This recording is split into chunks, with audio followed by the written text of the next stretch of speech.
Vous êtes-vous déjà senti piégé dans une routine qui semble parfaite de l'extérieur, mais au fond, vous savez que quelque chose ne va pas? C'est à ce moment que la tentation peut apparaître, et parfois, elle vient de là où on l'attend le moins.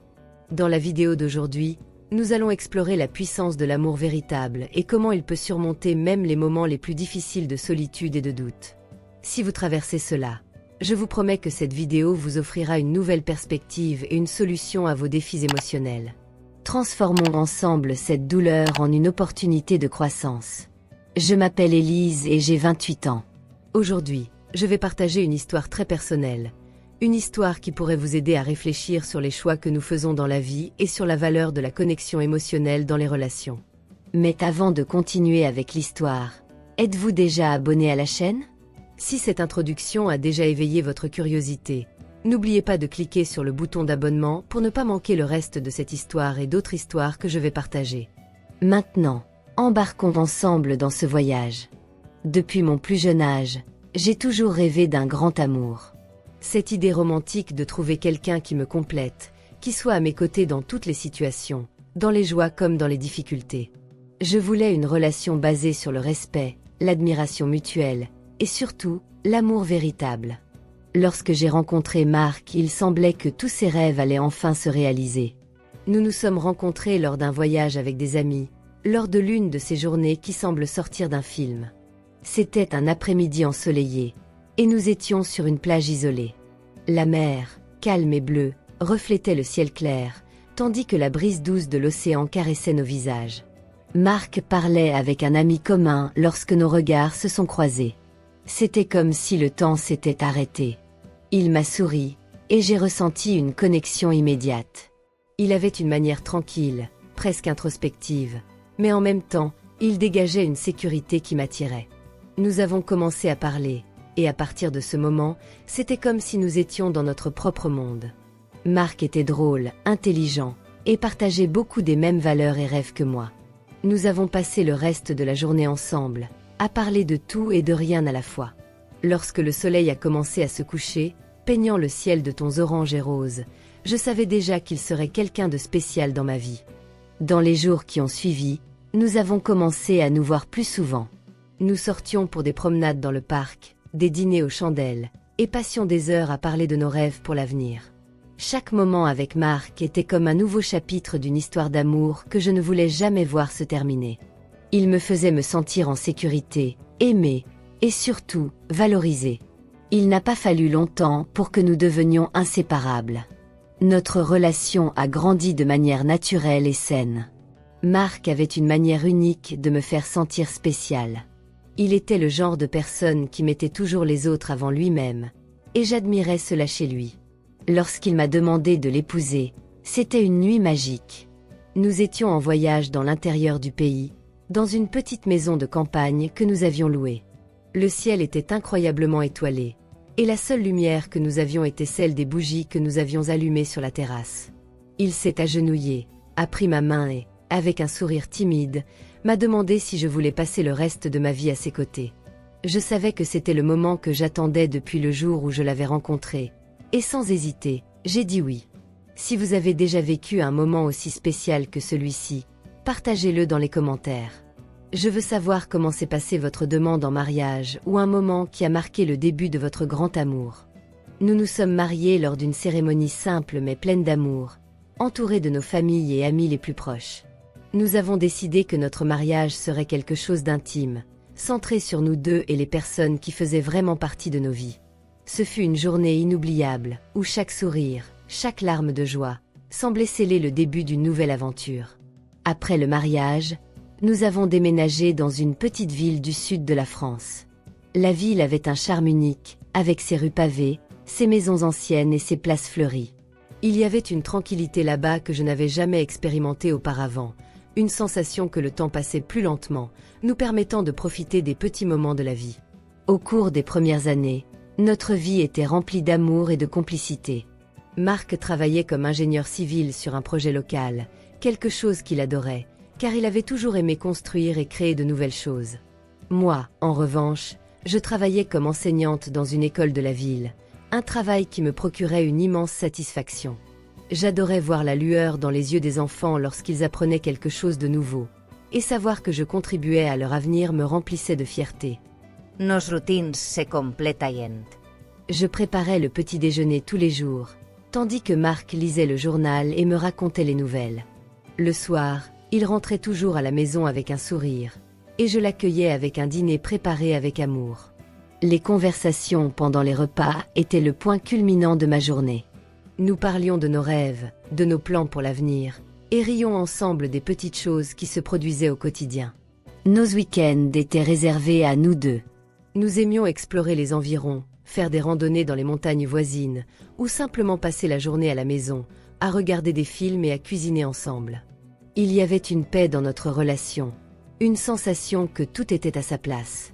Je me sentais complète, et je croyais que cet amour durerait pour toujours. Mais avec le temps, j'ai commencé à remarquer de petits changements.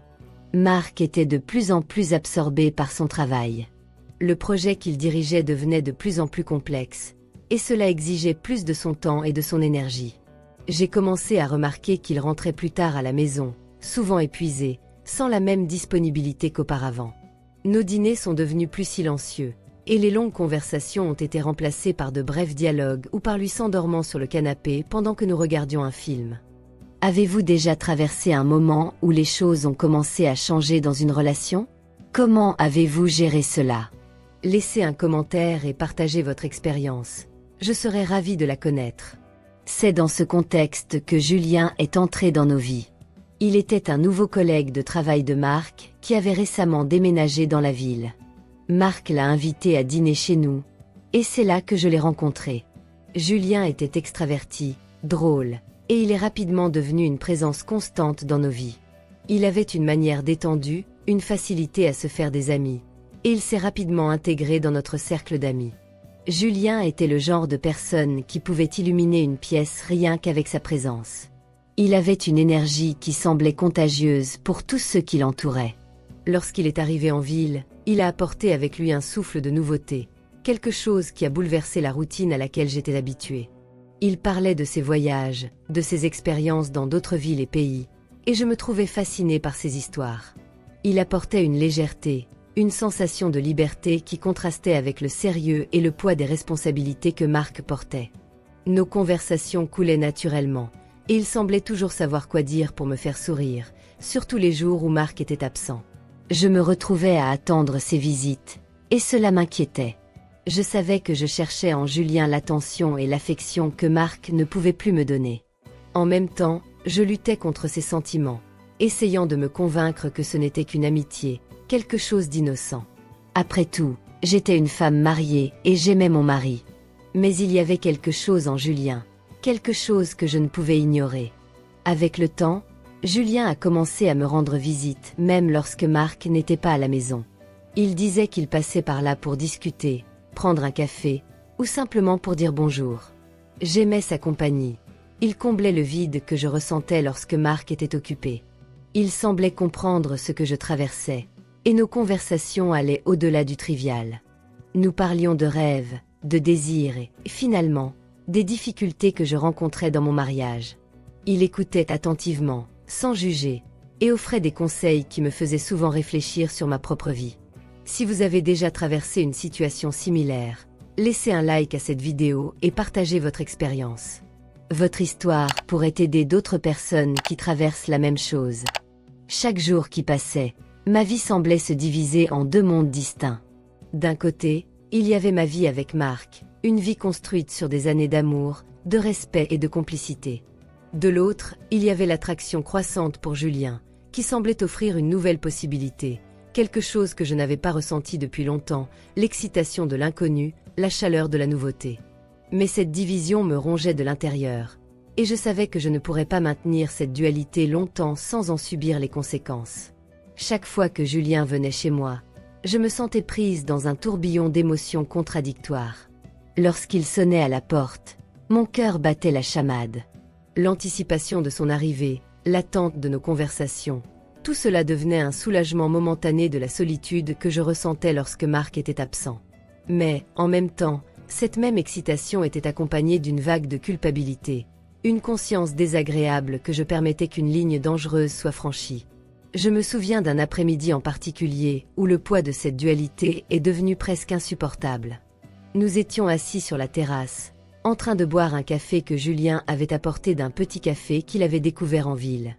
Le soleil se couchait, projetant une lueur dorée sur les collines au loin, et pendant un bref instant, tout semblait parfait.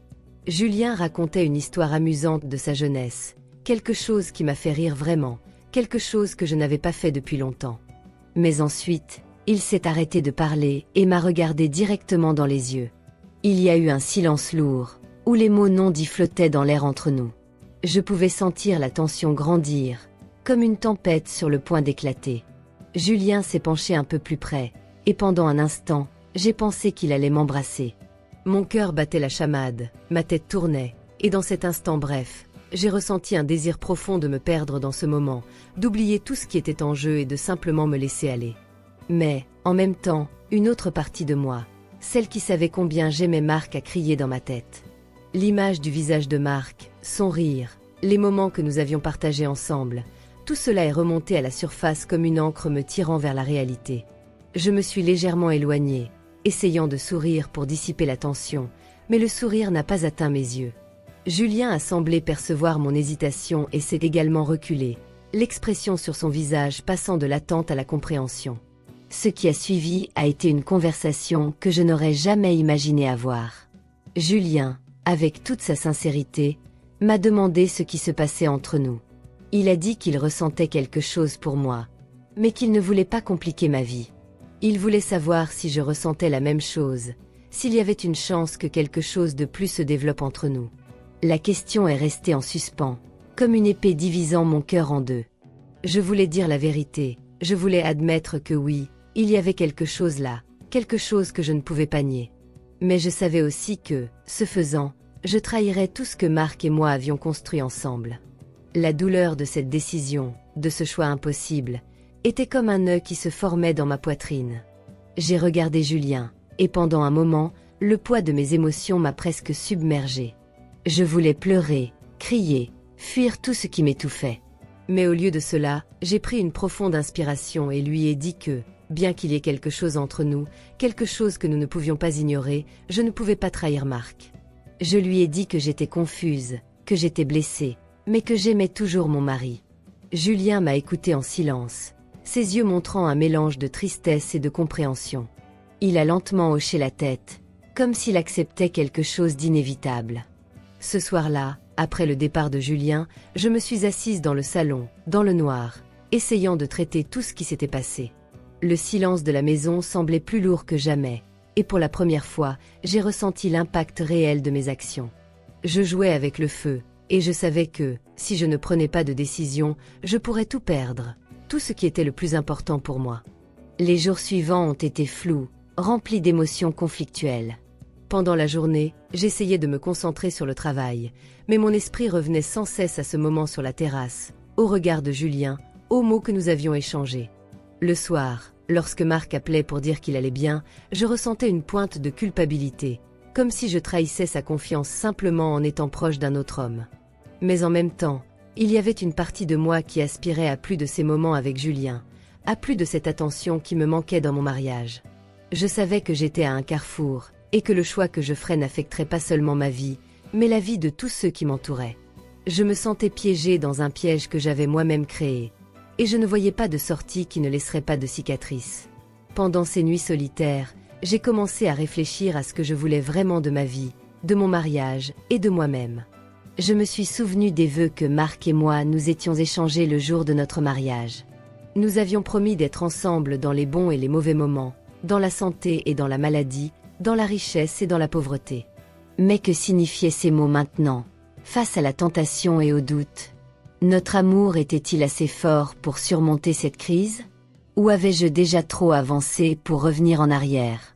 Plus j'y pensais, plus je réalisais que la seule façon de résoudre ce dilemme était d'être honnête, non seulement avec Marc, mais aussi avec moi-même.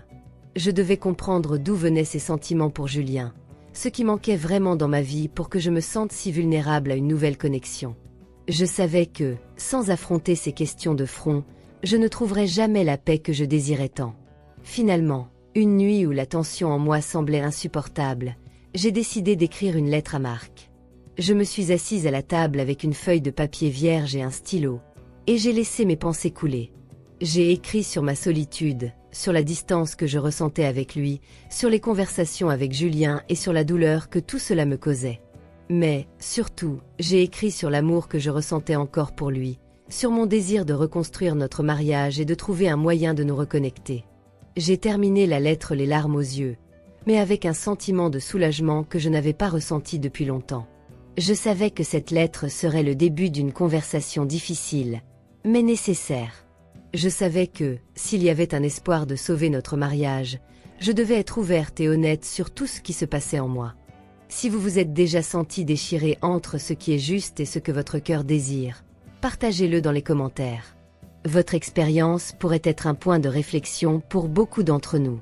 Pendant ces semaines, je me sentais de plus en plus déchirée entre ce que mon cœur désirait et ce que mon esprit savait être juste. Les visites de Julien se poursuivaient, et à chaque rencontre, le poids de ma culpabilité grandissait. Je savais qu'il y avait quelque chose de mal à ressentir autant de plaisir en compagnie d'un autre homme. Mais en même temps, je ne pouvais pas éviter le sentiment de vide qui remplissait ma vie chaque fois que Marc était absent. À chaque conversation avec Julien, je me voyais partager des parties de moi que je n'avais pas exprimées depuis longtemps. Il semblait comprendre mes insécurités et mes peurs d'une manière que Marc, tout absorbé qu'il était par son travail, ne parvenait plus à capter. Il y avait une connexion qui m'attirait, et je sentais qu'avec lui, je pouvais être complètement moi-même, sans les filtres que j'avais appris à utiliser au fil du temps. Julien me faisait rire, me faisait me sentir jeune et vivante à nouveau, mais avec ces émotions venait aussi une ombre de doute qui me troublait. Cependant, la nuit, lorsque j'étais seule dans mon lit, la réalité revenait toujours avec force. Les souvenirs de Marc, de l'homme que j'avais choisi d'aimer, envahissaient mon esprit. Je me souvenais de nos premiers moments ensemble, de la façon dont il avait toujours été à mes côtés dans les moments difficiles, et de toutes les promesses que nous nous étions faites. Je savais que, si je continuais sur cette voie avec Julien, je trahirais tout ce que Marc et moi avions construit ensemble. Une des nuits les plus difficiles fut celle où Julien me regarda dans les yeux, et avec une sincérité presque douloureuse, me demanda si je ressentais quelque chose pour lui. Il y avait une partie de moi qui voulait dire oui, qui voulait explorer ce qui pourrait arriver entre nous, mais l'autre partie, celle qui savait la valeur de ce que j'avais avec Marc, ne pouvait pas prononcer ces mots. Au lieu de cela, j'ai été envahie par une vague de tristesse et de culpabilité qui m'a fait réaliser que, peu importe ce que je ressentais pour Julien, mon amour pour Marc était plus profond et plus réel. Je savais que je devais faire un choix. Et ce choix n'était pas seulement entre deux hommes, mais entre deux chemins différents pour ma vie. Un chemin était celui de la tentation, du désir de quelque chose de nouveau et d'excitant, mais qui conduirait inévitablement à la destruction de ce que j'appréciais le plus. L'autre chemin était celui de l'engagement, de la fidélité à l'amour que Marc et moi avions construit ensemble, et de la détermination à surmonter les difficultés que nous rencontrions. Cette nuit-là, j'ai pleuré comme je ne l'avais pas fait depuis longtemps. J'ai ressenti un mélange de soulagement et de douleur, comme si je laissais derrière moi quelque chose qui n'aurait jamais dû commencer. Je savais que je devais tout dire à Marc, mais je craignais sa réaction. La peur de le blesser, de perdre sa confiance et de détruire notre mariage, me paralysait. Mais en même temps, je savais que la seule façon de sauver notre relation était d'être complètement honnête. Le lendemain, pendant que Marc était parti pour un autre de ses voyages, j'ai décidé que je ne pouvais plus continuer à vivre dans cette angoisse. J'ai appelé Julien et lui ai demandé de venir chez moi. Quand il est arrivé, il était déjà tard, et le ciel était couvert de nuages, reflétant le tourbillon d'émotions à l'intérieur de moi. Nous nous sommes assis sur le canapé, et je l'ai regardé avec un sérieux que je n'avais pas montré auparavant. D'une voix tremblante, je lui ai expliqué que nous ne pouvions plus continuer à nous voir de la manière dont nous le faisions. Je lui ai dit que, même si j'appréciais sa compagnie, mon cœur appartenait à Marc, et que je ne pouvais pas le trahir. Julien, à ma grande surprise, a réagi avec une maturité et une compréhension que je n'attendais pas. Il a pris ma main et m'a dit qu'il comprenait. Il a dit qu'il n'avait jamais voulu causer de problème dans mon mariage et qu'il respectait ma décision. Il y a eu un silence lourd entre nous, mais aussi un soulagement, comme si nous remettions enfin les choses sur le bon chemin. À ce moment-là, j'ai su que j'avais pris la bonne décision, mais je savais aussi que je devais encore affronter la partie la plus difficile, tout raconter à Marc. Ce soir-là, je suis restée éveillée jusqu'à tard, essayant de trouver les mots justes pour tout expliquer à Marc. Je repassais chaque moment, chaque mot prononcé par Julien, chaque sentiment que j'avais ressenti, et l'angoisse m'envahissait. Je savais que cette conversation pourrait tout changer entre nous, mais je savais aussi que c'était la seule façon de reconstruire notre relation sur des bases solides. Quand Marc est rentré de voyage, je l'ai serré dans mes bras comme si c'était la dernière fois. J'ai respiré le parfum familier de sa peau, écouté les battements de son cœur, et je me suis rappelé ce qu'il représentait pour moi. Je savais que j'étais sur le point de mettre notre mariage en péril, mais je savais aussi que l'honnêteté était le seul chemin vers la rédemption. Nous nous sommes assis à la table de la cuisine, l'endroit où tant de conversations importantes avaient déjà eu lieu.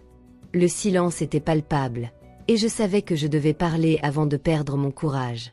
Les larmes aux yeux, j'ai raconté à Marc ma solitude, comment je me sentais distante de lui, et comment Julien avait temporairement comblé ce vide. Je lui ai dit que, bien que je ne l'avais jamais trompé physiquement, la trahison émotionnelle était bien réelle, et que cela me détruisait. Je lui ai dit que je l'aimais, que je n'avais jamais cessé de l'aimer, mais que je voulais qu'il comprenne à quel point j'étais blessée et perdue. Les mots sortaient de manière désordonnée, alors que j'essayais d'expliquer l'inexplicable. Marc m'a écouté en silence, son visage reflétant un mélange de douleur, de surprise et d'inquiétude. Quand j'ai terminé, le silence qui a suivi a été encore plus douloureux que n'importe quel mot qu'il aurait pu dire.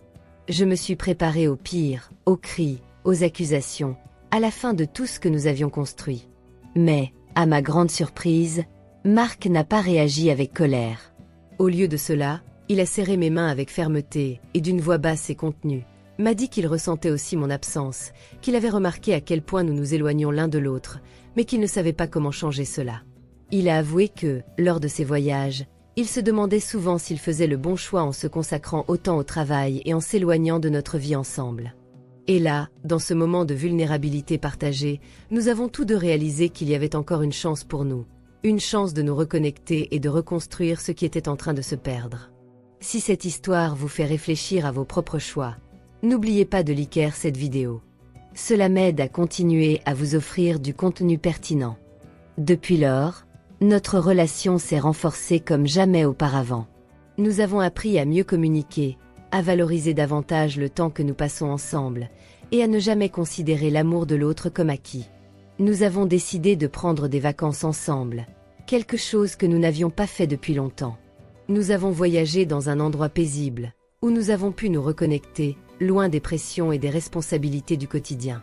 C'est pendant ce voyage que nous nous sommes rappelés pourquoi nous étions tombés amoureux, pourquoi nous nous étions choisis l'un l'autre, et comment notre amour était encore la base de tout ce que nous avions construit.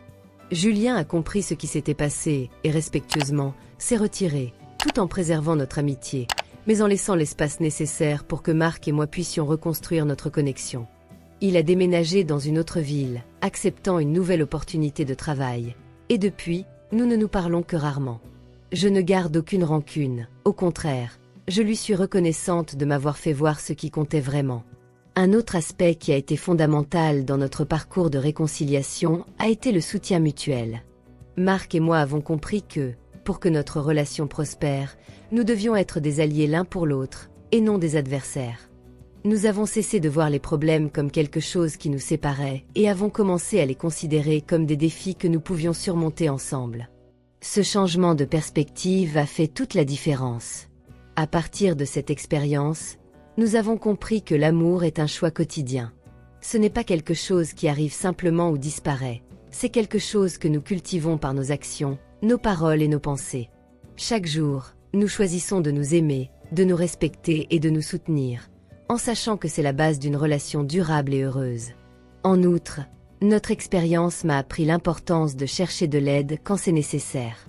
Nous avons parlé à un thérapeute de couple, quelque chose que je n'avais jamais pensé que nous aurions besoin de faire, mais qui s'est avéré extrêmement précieux.